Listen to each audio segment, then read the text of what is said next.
আমি কাজী ফারুক আহমেদ, সহযোগী অধ্যাপক, হিসাব বিজ্ঞান বিভাগ, ঢাকা কলেজ, ঢাকা। স্নেহের শিক্ষার্থী, হ্যাঁ, আজকে MBA ক্লাসে কর্পোরেট ফিনান্সিয়াল রিপোর্টিং এই কোর্সটি তোমাদের সাথে আমি ভার্চুয়ালি আলোচনা করতেছিলাম। প্যান্ডামিকের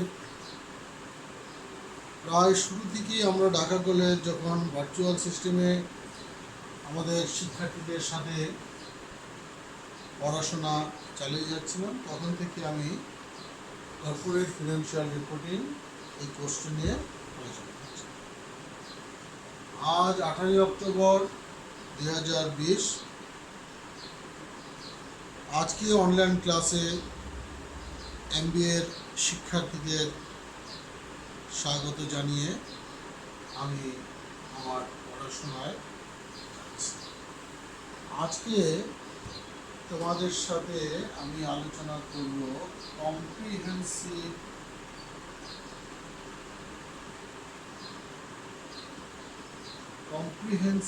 income statement.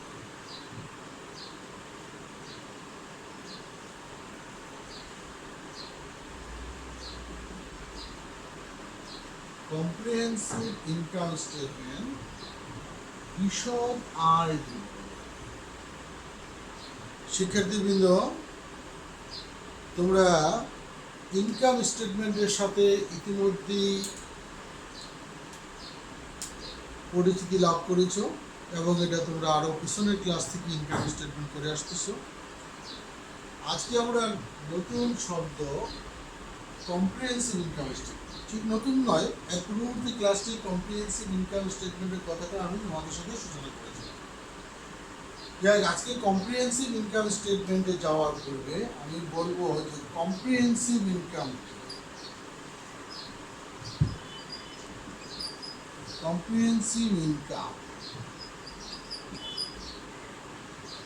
What is comprehensive income? Comprehensive income, it's a exclusive income of an organization. একটা বিশদ আয়, এটা বলতে গেলে আমরা বলবো যে মালিক কর্তৃক কারবারে অর্থ বিনিয়োগ, অথবা বলি মালিককে প্রদান ব্যতীত অন্য যে কোনো উপায়ে যদি ওনার সিকিউরিটির উপর কোনো প্রভাব বিস্তার করে, সেটাকে বলবো আমরা কম্প্রিহেন্সিভ ইনকাম। অর্থাৎ মালিক কর্তৃক বিনিয়োগ এবং মালিককে প্রদান ব্যতীত অন্য যে সকল ঘটনা বা অবস্থা ইকুইটির পরিবর্তন ঘটায়, তাকে আমরা বিস্তারিত আয় বা কম্প্রিহেন্সিভ ইনকাম বলি। যেমন অনাদায়ী আয়, আনরিয়েলাইজড গেইন, এটাকে আমরা বলছি কম্প্রিহেন্সিভ ইনকাম।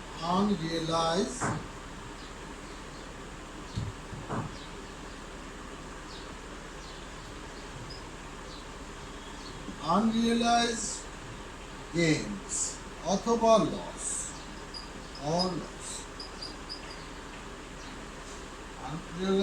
অথবা লস। এই যে আনরিয়েলাইজড গেইনস ও লসেস, অনুপার্জিত অর্থাৎ অনাদায়কৃত আয় বা ক্ষতি, এইটা মালিকের অর্থ বিনিয়োগ, মালিককে প্রদান, দুইটার একটাও বোঝায় না, কিন্তু ওনার সিকিউরিটিকে পরিবর্তন করে সেটাকে আমরা বলবো কম্প্রিহেন্সিভ।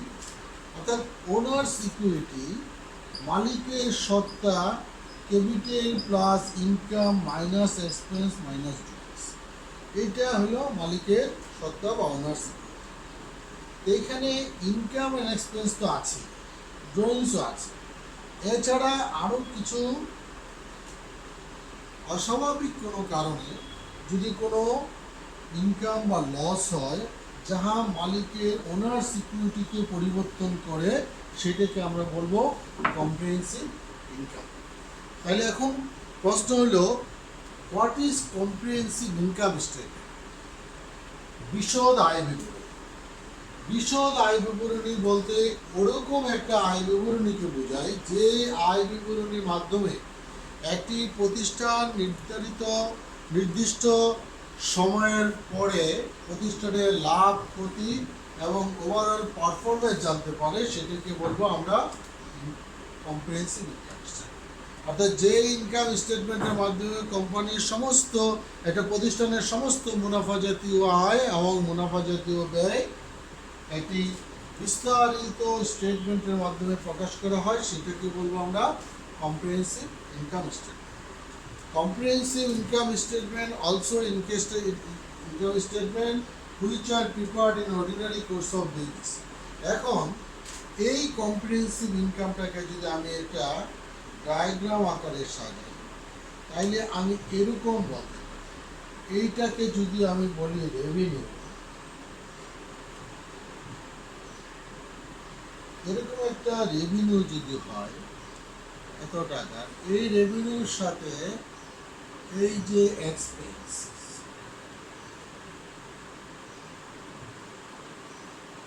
এই এক্সপেন্সেস, এই রেভিনিউর সাথে এক্সপেন্সেস অ্যাডজাস্ট করার পরে এই যে ডিফারেন্সটা হবে, এটা আমাকে দিবে অপারেটিং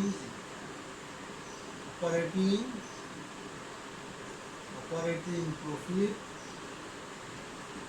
আবার এটাকে যদি আমি উল্টোভাবে করি, এটা সবসময় প্রফিট হবে তা তো না, এরকম হইতে পারে। এখানে যদি আমি বলি যে এক্সপেন্সেস, আর এখানে যদি হয় রেভিনিউ যদি হয় তার চেয়ে কম, এটাকে যদি আমি, তাহলে এই যে ইনপুট অংশটা এটা বলবো অপারেটিং।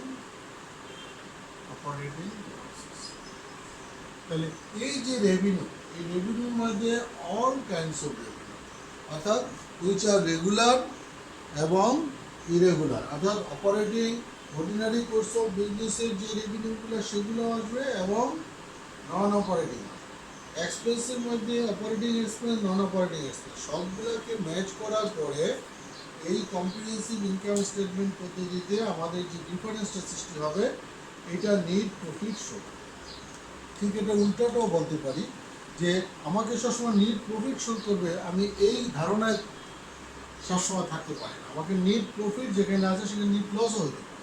তাহলে সেটা হবে যে আমার টোটাল অপারেটিং নন অপারেটিং এক্সপেন্স যদি বেশি হয় এবং টোটাল অপারেটিং নন অপারেটিং রেভিনিউ যদি কম হয়, তাহলে ডিফারেন্সটা আমাকে নেট লস হয়।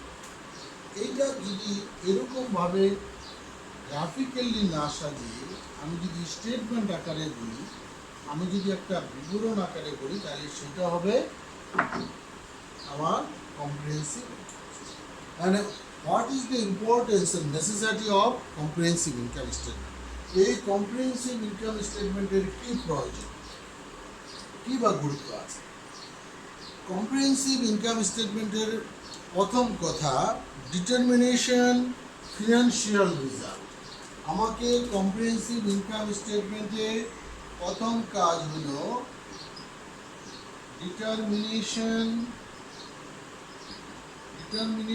Financial result.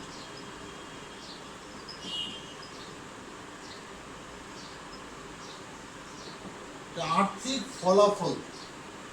একটা প্রতিষ্ঠান অ্যাকাউন্টিং কনসেপ্টে যদি বলি, প্রতিষ্ঠান অনন্তকাল চলবে গোয়িং কনসেপ্ট অনুসারে, কিন্তু সেই চলমান সময়টাকে এক একটা টুকরা করে হিসাব কাল ভাগ করে আমরা কম্প্রিহেন্সিভ একটা ইনকাম স্টেটমেন্ট তৈরি করলে সেখান থেকে আমরা ওই নির্দিষ্ট সময়ের ফিনান্সিয়াল রেজাল্টটা আমরা পেয়ে যাব।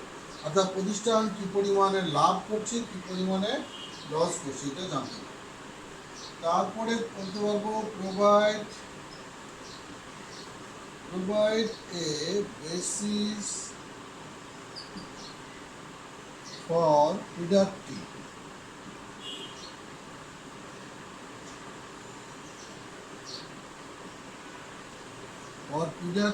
performance. ভবিষ্যতে পারফরমেন্সকে প্রিডিক্ট করতে হলে আমাকে ইনকাম স্টেটমেন্টের উপর বেস করে করতে হবে। অর্থাৎ ইনকাম স্টেটমেন্টটা যদি আমি এই বছরের ইনকাম স্টেটমেন্টটা যদি আমি অ্যানালাইসিস করি, তাহলে আমার এই বছরে কী পরিমাণ লাভ হলো, কী পরিমাণ লস হলো, অপারেটিং ইনকাম কত, নন অপারেটিং ইনকাম কত, অপারেটিং এক্সপেন্স কত, নন অপারেটিং এক্সপেন্স কত, এবং সেগুলা কীভাবে কন্ট্রোল করা যাবে এবং আরও বেটার পারফরমেন্স শো করা যাবে, সেটা আমরা ইনকাম স্টেটমেন্টের উপরে ইনকাম স্টেটমেন্টকে বেস ধরে করতে হবে। আরেকটা করতে হলে evaluate the past performance.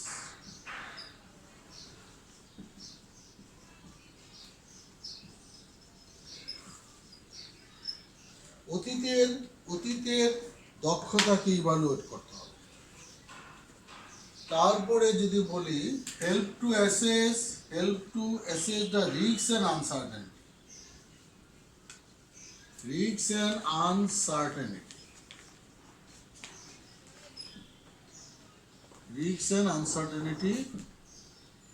Uncertainty কিভাবে অ্যাসেস করা যায় সেটা হেল্প করা যাবে। এই ছিল these are the importance for preparing comprehensive income statement.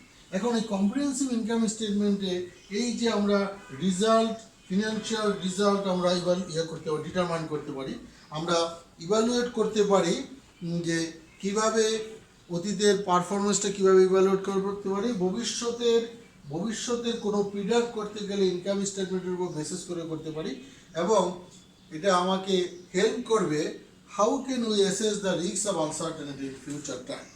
এছাড়াও এর কিছু সীমাবদ্ধতা আছে। There are some limitations for comprehensive income statement. Limitations of comprehensive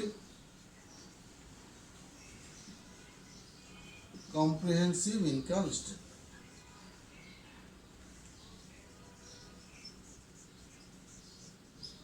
comprehensive income স্টেটমেন্টের কিছু সীমাবদ্ধতা আছে। কী সীমাবদ্ধতা যদি বলি আমরা এইভাবে, যে কনসিডারেশন অফ ইনকাম মেজারমেন্টের কনসিডারেশনের একটা সীমাবদ্ধতা। কনসিডারেশন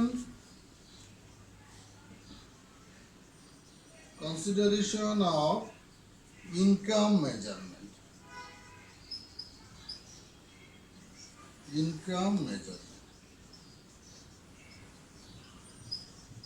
ইনকাম মেজারমেন্টের বিবেচনীয় বিষয়।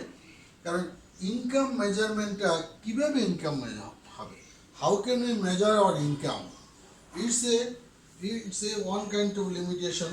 কোন সময় ইনকামটা মেজার করতে হবে এবং হাউ উই ক্যান মেজার। তারপরে বলে unwritten item which are influence the performance of organisation. এরকম কিছু অলিপিবদ্ধকৃত কিছু আইটেম আছে যেটা একটা প্রতিষ্ঠানের পারফরমেন্সের উপর প্রভাব বিস্তার করে। তারপরে হতে পারে method adopting of accounting policy credited different income. অর্থাৎ এখানে এই created method adopting accounting policy কোন মেথড অ্যাডপ্ট করতেছে, সেইখান থেকেও একটা প্রফিটের ভিন্নতা সৃষ্টি হতে পারে। These are the limitations of comprehensive income statement. এবার আসি elements of comprehensive income statement. Elements of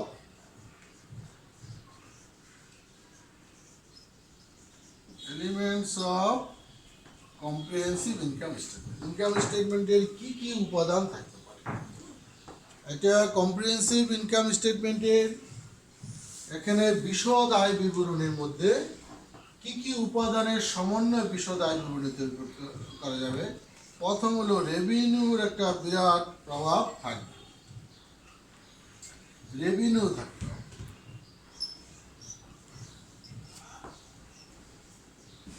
revenue অর্থাৎ রেভিনিউ বলতে আমরা বলছি যাহা কিছু উপার্জন করা হয়। একটা প্রতিষ্ঠান একটা নির্দিষ্ট অর্থ বছরে অর্ডিনারি কোর্স অফ বিজনেসে অর্থাৎ তার দৈনন্দিন কার্যাবলী পরিচালনার মাধ্যমে যেই রাজস্ব আদায় করবে সেটা হবে রেভিনিউ। তারপর হইতে পারে এক্সপেন্সেস, এক্সপেন্সেস খরচ বা মুনাফা, খরচ বা ব্যয়। এক্সপেন্সটা কি হবে? এক্সপেন্স হবে ওই প্রতিষ্ঠান নির্দিষ্ট হিসাব বছরে আয় অর্জন করতে গেলে যে সকল ব্যয় সংগঠিত করেছে সেই সকল ব্যয়গুলোকে আমরা বলবো, সেই সকল খরচ বা ব্যয়গুলোকে আমরা বলবো এক্সপেন্সেস। তাহলে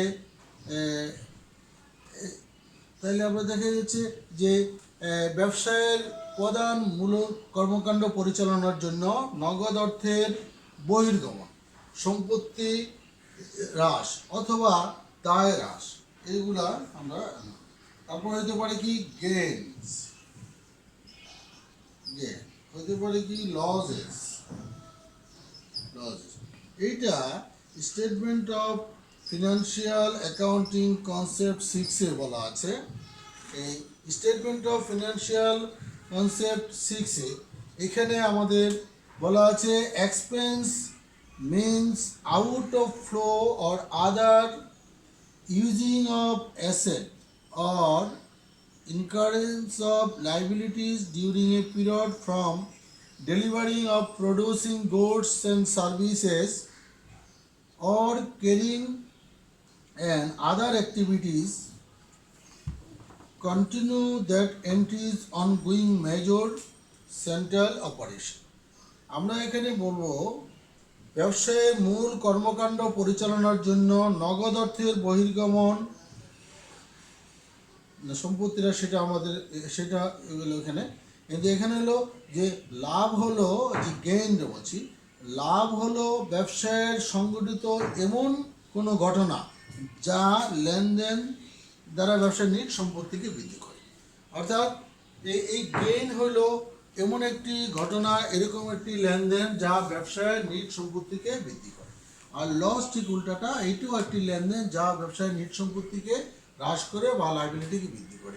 এইটা statement of financial accounting concept 6-এ এই কথাটা এইভাবে আমাদের এখানে বলা আছে। এখন এই বহুদা পায় এই যে কম্প্রিহেন্সিভ ইনকাম স্টেটমেন্ট, এই কম্প্রিহেন্সিভ ইনকাম স্টেটমেন্টটা কীভাবে আমরা তৈরি করবো পর্যায়ক্রম দিকে যাচ্ছি। এখানে দুইটা ধাপে তৈরি করব। একটা করব single step,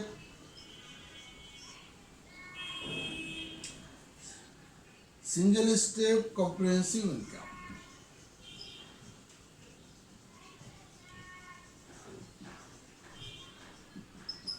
single step comprehensive income statement.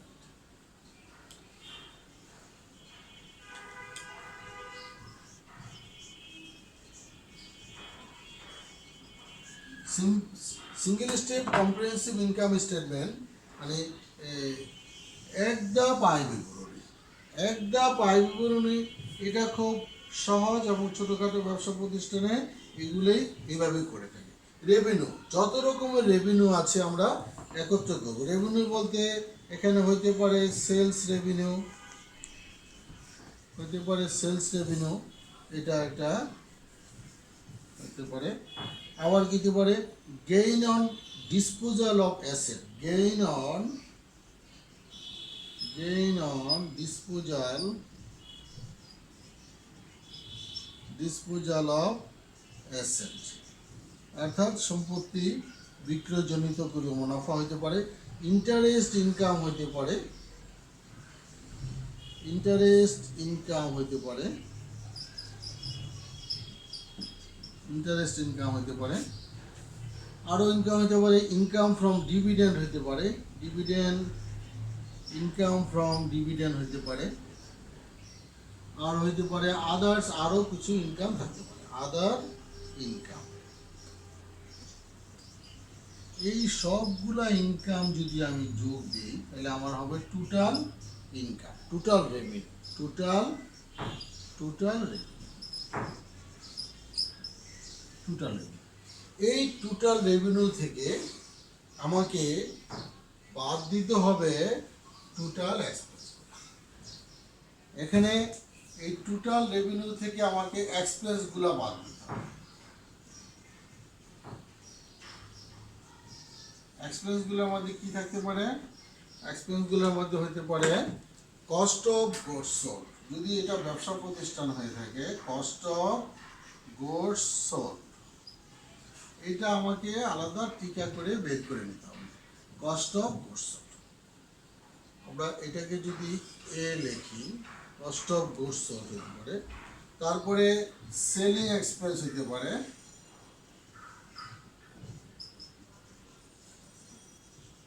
Selling expense হতে পারে।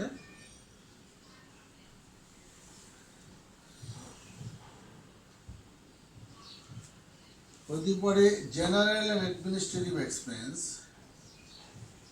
General and administrative, general and administrative expense থাকতে পারে। ফিনান্সিয়াল এক্সপেন্স থাকতে পারে,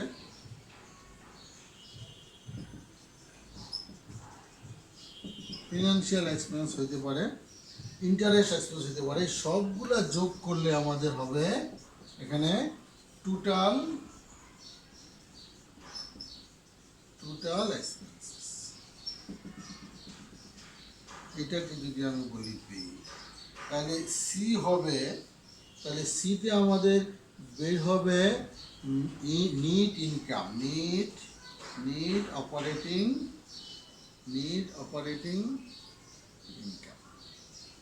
নিট অপারেটিং ইনকাম মানে এ থেকে বি বিয়োগ করার পরে যেটা থাকবে সেটা হবে net income. These are the system of single step comprehensive income statement. এখানে আমি যে রেভিনিউগুলো লিখেছি, এই রেভিনিউগুলোর মধ্যে তোমরা খেয়াল করে থাকবে, এখানে আমি কোনো ক্লাসিফাই করিনি, অর্থাৎ all kinds of revenue included total revenue in single step income statement. একইভাবে বলতে পারি এক্সপেন্সের মধ্যেও আমি কোনো ক্লাসিফিকেশন করি নাই, এখানে all kinds of expenses, maybe it's a regular or irregular, অর্থাৎ it's maybe operating expenses, non operating expenses, general, administrative, সবগুলো যোগ করে আমি পেলাম টোটাল এক্সপেন্স। এখন আমি এতে বলেছি টোটাল রেভিনিউ, এবং টোটাল এক্সপেন্সটাকে আমি বি দিয়ে চিহ্নিত করার চেষ্টা করেছি, এবং সিটা হলো নিট অপারেটিং ইনকাম, অর্থাৎ এ থেকে বি বাদ, টোটাল রেভিনিউ থেকে টোটাল এক্সপেন্স বাদ দেওয়ার পরে নিট অপারেটিং। এইটা হলো সিঙ্গেল স্টেপ ইনকাম স্টেটমেন্ট। এখন single step comprehensive income statement, এখন যদি এই কম্প্রিহেনসিভ ইনকাম স্টেটমেন্টটাকে আমি মাল্টিপল সিস্টেমে করতে চাই, multiple step comprehensive income,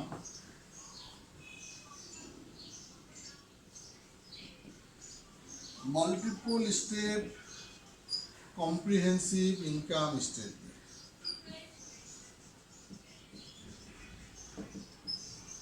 multiple step comprehensive income statement।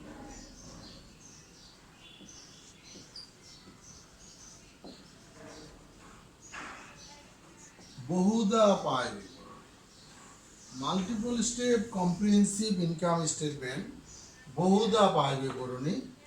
এই মাল্টিপল স্টেপে আমি ইনকামগুলোকেও ক্লাসিফাই করব এবং এক্সপেন্সগুলোকেও ক্লাসিফাই করে মাল্টিপল স্টেপে আমরা বহু ধাপে নেব। তাহলে এখানে আমাদের কতগুলো মেজর টার্ম ব্যবহার করতে হবে।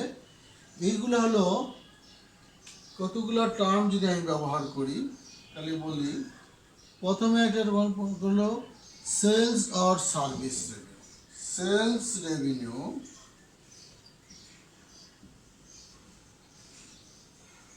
or service revenue।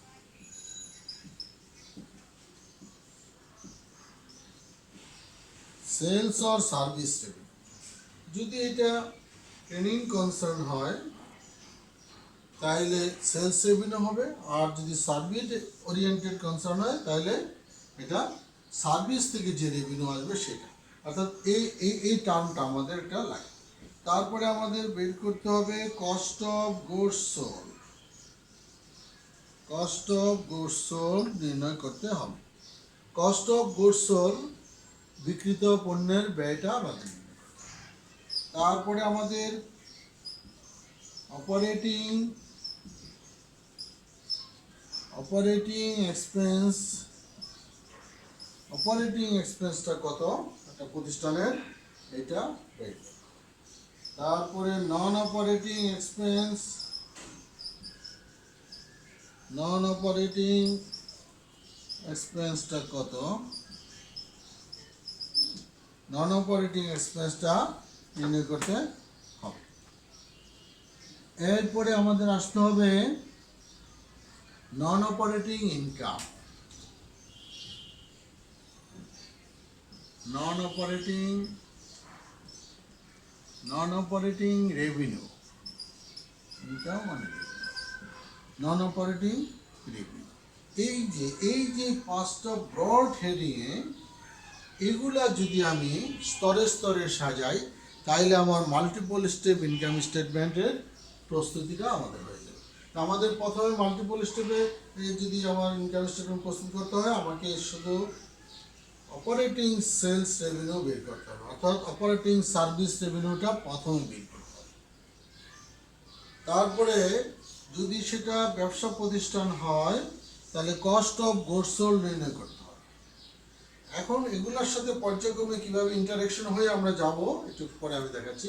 তাহলে সেলস রেভিনিউ এখান, তারপরে দেন কস্ট অফ গুডস সোল্ড নির্ণয় করতে হবে, অপারেটিং এক্সপেন্স কত হবে একটা প্রতিষ্ঠানের সেটা নির্ণয় করতে হবে, নন অপারেটিং এক্সপেন্সগুলো কী কী আছে এগুলা একটা ইনফরমেশন টেবিলে নানানভাবে দেওয়া থাকবে, আমরা এগুলোকে অ্যাকুমুলেট করে একত্র করব।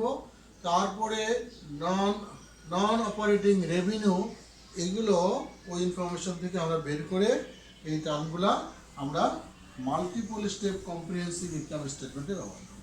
এখন এইটা যে মাল্টিপল স্টেপ, বহু ধাপ, এই ধাপটা কীভাবে হবে, এই ধাপটা পর্যায়ক্রমে যদি আমি সাজাই, তাহলে আমি প্রথমে আমি লিখব নিট সেলস। এই নিট সেলস টার্মটা, দ্যাট মিনস আমার গ্রস সেলস থেকে sales return, sales discount, sales discount এগুলো বাদ দেওয়ার পরে নেট সেল। এই নিট সেলস থেকে আমি যদি লেস করি, লেস করব cost of goods sold, cost of goods sold, cost of goods sold, cost of goods sold আমি যদি বাদ দিই, এই কস্ট অফ গুডস সোল্ড বাদ দিলে ইকুয়াল হবে, আমাকে কস্ট অফ গুডস সোল্ড বাদ দিলে ইকুয়াল টু আসবে গ্রস প্রফিট, গ্রস প্রফিট। অর্থাৎ বলতে চাচ্ছি নিট সেলস থেকে কস্ট অফ গুডস সোল্ড বাদ দিলে আসবে গ্রস প্রফিট। গ্রস প্রফিট থেকে নিট সেল থেকে যদি লেস করি, লেস করলে আমার ইকুয়াল হবে, ইকুয়াল টু গ্রস প্রফিট। অর্থাৎ নিট সেলস থেকে লেস করব cost of goods sold, equal আসবে আমার গ্রস প্রফিট। এখন গ্রস প্রফিট থেকে যদি আমি লেস করি, কি লেস করব, গ্রস প্রফিট থেকে আমি অপারেটিং এক্সপেন্স যদি আমি লেস করি, অপারেটিং এক্সপেন্সেস যদি লেস করি, তাইলে আমার অপারেটিং এক্সপেন্সেস যদি লেস করি, তাইলে আমাকে কি শো করবে, অপারেটিং এক্সপেন্সেস শো করলে আমার অপারেটিং প্রফিট আসবে, এটা ইকুয়াল আসবে, ইকুয়াল হবে operating profit, operating profit, operating profit, operating profit. এবং এই অপারেটিং প্রফিটের সাথে আমি অ্যাড করতে পারি অথবা লেস করতে পারি, কি পারি, নন অপারেটিং